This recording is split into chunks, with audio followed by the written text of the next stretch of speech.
If you're a leader, here's what Harvard tells you, that you are the most watched, you are the most listened to in your organization. Hey everyone, this is Rene Rodriguez, and I'm coming at you actually from my office here in Wayzata, Minnesota. I wish I was coming at you from the front of a room in a hotel traveling somewhere, but right now these times just really don't allow for that. These are crazy times, and just like you, I too am adapting to what's going on, trying to figure out where do I fit in this changing world. And I wanted to do this because I'm struggling. I'm struggling with, what do you do now? What is the right thing to say? What is the right thing to believe? We have information coming from all over the place. I'm watching leaders that I respect immensely talking about doom and gloom. I'm watching leaders that I respect immensely talking about this is only going to be temporary. And I'm watching people that I don't respect that really have whatever opinion are saying all sorts of things. And so information is everywhere. I am not a market expert. I'm not a financial expert.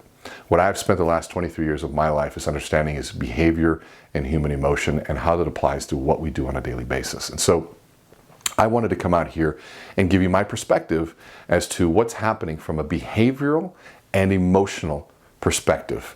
And so as we look at this crazy times that we're in right now, I want you to take a look at how you feel. I want you to take a look at how everybody feels. And the one thing that all of us here have in common, no matter where we're from, what part of the world we're from, no matter how much income somebody makes, what color their skin is we have the same thing between our ears, which is our brain.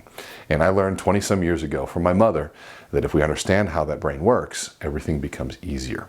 And so I'm going to do this in several different parts, and we will possibly release these over the next coming week on different days, or this just might be one full training. We don't know yet. In fact, that's going to be something Tristan and I are going to be going through and analyzing afterwards. But I wanted to come out here, speak from something that's very important to me, and share with you. And as you see over here, this thing that you've probably heard me talk about, if you know me at all, you know that the courage scale is a critical component of how I view the world. I actually did my first TED Talk on this courage scale. In fact, what you're seeing here, this cardboard piece, is from that TED Talk day. I keep it close to me, I keep it in my office. And so I wanted to run through it with you, but from a different perspective. I wanted to give you a model by which how you might view what's happening in today's world, but more importantly, give you a model by how you personally can respond to what's going on.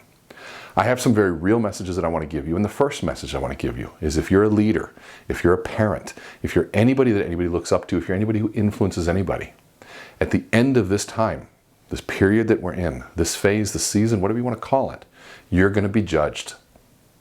You're going to be judged at how you acted, what you said, how you responded, what you did, how you were on every single level. You're going to be judged. Your kids are watching how you respond in crisis. I can tell you how many times I've sent messages to my friends saying, hey, by the way, your kids are watching you right now. You're teaching them how to respond in times of crisis. The people that work for you are deciding, did I make a good choice in working for this leader? People that are thinking about working for you are making decisions. I saw on Facebook recently that a leader put out a fantastic post, and people commented saying, wow, I should have made a decision to work for you 2 years ago. This is what I've been looking for. So right now is an opportunity for you to really set the tone for what people around you are thinking. And so I wanted to go back to this. So the courage scale was developed by a gentleman by the name of Dr. David Hawkins, and he was a world famous psychiatrist, a psychologist, a medical doctor. He had 50 consultations rooms in New York City. People would come from all over the world to see this guy. And he gave up that practice to study these different states of being, or these different states of emotion. And a very quick explanation of those shows that in these different states of being or different emotion, he assigned a logarithmic number to him, stating how much energy or how much vitality was given off when we're in that state of being. And so when I first looked at this, I saw death was at 0. And that made a lot of sense, because I guess we're not really influential when we're dead. But right above that is 20 and 30, it's shame and guilt. That made immediate sense to me, because every single one of my basketball coaches used shame and guilt to try to motivate me. You run faster, and you piece of garbage, whatever they wanted to call me at the time. And the hope is if they laid off enough pressure, I would perform in a way to avoid being shamed and guilted. But I think if you're like me, most of us aren't energized when being shamed and guilted. And so that made a lot of sense to me. But then I look at guilt, at apathy, 55, grief, 75, fear, 100, anger, 150. And I said, wait, hold on one second. I would rather feel apathetic than to be crying, scared, and angry? How is it that anger, fear, and grief are more powerful than apathy? And he said, Rene, think about it for a minute. If you take an apathetic person and walk them over to a bridge and throw them over, guess what? They don't care.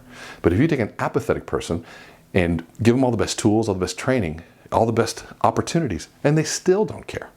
But if you take somebody who's angry and you walk them over to a bridge, try to throw them over, what are they going to do?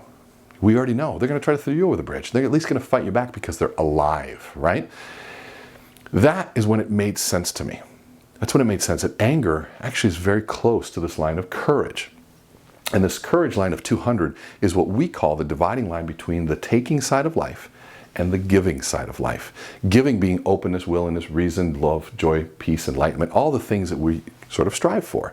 And so when you look at this thing, I want you to ask yourself a question. Can you think of somebody right now that lives a majority of their life below this line? Now, do these people give you energy, or do they take your energy? You know they immediately take your energy. The next question is how long does it take for them to take that energy?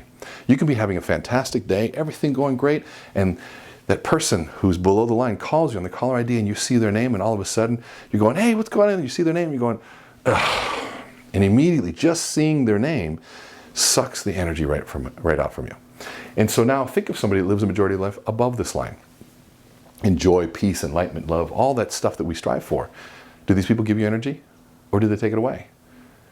If you're like me, you can be having a horrible day and that person calls you and immediately you feel your energy go up. And so why do I share this with you? I want you to think about the choices that you have right now. Right now, the way we're doing this video, we have a choice in music that we choose. We actually made a decision when we did this to say we wanted some upbeat music, right? You can hear this music, you can hear my tone of voice, you can hear what it sounds like. But if we wanted to, we could have a very different tone of music. My voice could change, you hear the music change. And now all of a sudden we're talking about a very serious situation, something that we need to prepare for. Now, did you feel the difference between those two? One maybe below the line, one maybe above the line. We chose to be above the line on this one. Yes, is this a serious event? 100% it's serious. Is this something that being panicked will help us with? Not at all. And so we have to understand the difference between being prepared and being panicked. What I have come to notice is too many people confuse preparedness with panic. Somebody buying the things that they need to have, preparing, staying indoors, keeping social distancing, just being smart as panicked versus just being prepared. There is a difference. And so as you look at this scale, as you look at who you are in this world to your people, who you are in private text messages, who you are on social media, are you above the line or are you below the line? When you have to deliver difficult information, are you delivering this information down below the line? Or are you delivering it above the line? I have seen so many leaders right now talk about how horrible things are right now, what's happening in the marketplace, what to prepare for. And I've challenged each one of them by saying, I hear what you're saying, but what can I do with that? If you just talk about how bad things are and you don't give me an actionable insight, an actionable thing that I can do, you're just causing fear. And so my challenge to you listening to this is to ask yourself, if you have an insight, what can we do with that? What does it mean to me at my work? What does it mean to somebody in my family? What does it mean to my coworkers? What does it mean to other leaders? What do we all have to do to maintain our energy up above this line? Or, you know what, if somebody's apathetic, sometimes we do need to put the fear of God into them to wake them up. But that's a short-term remedy. Once they have awoken, what are you going to do to move them into a place of action?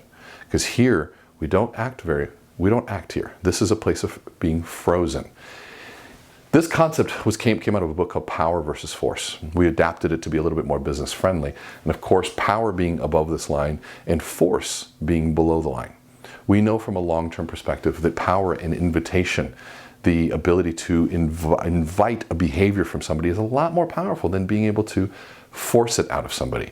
Inspiring somebody versus demanding, two very different approaches to the marketplace. And so ask yourself again, where are you on the scale right now as we're going through this? If you're a leader, here's what Harvard tells you, that you are the most watched, you are the most listened to in your organization. Whether or not you feel that way is irrelevant. The research says that you are the most watched. And so If you're above the line, guess where your organization goes? Above the line. If you're below the line, guess who's following you? A great analogy is if you've ever been in a plane and you experience turbulence. If you're like me, the first thing I do is look at the flight attendant. And if we're bumping and moving around and the flight attendants are there fixing things and they're laughing and joking, I know I'm fine. But what if you felt that bump and you looked over at the flight attendant and they were going, and they were freaking out? My guess is you'd probably start freaking out too. But we forget that we are setting the course to how people feel. And so I want to challenge you to ask yourself, where do you want to be on the scale? Because wherever you are on the scale is a choice. It's one of the things that we like to say is that you are the CEO of your life, your space, your thoughts, your energy, your work quality, your dreams, your future. So now, where do you want to be on the scale? Because where you are is contagious. My hope, my plea is that you choose to do activities, post on social media in a way that raises the level of energy, raises awareness in a way that allows us to act on something, not causes fear and panic.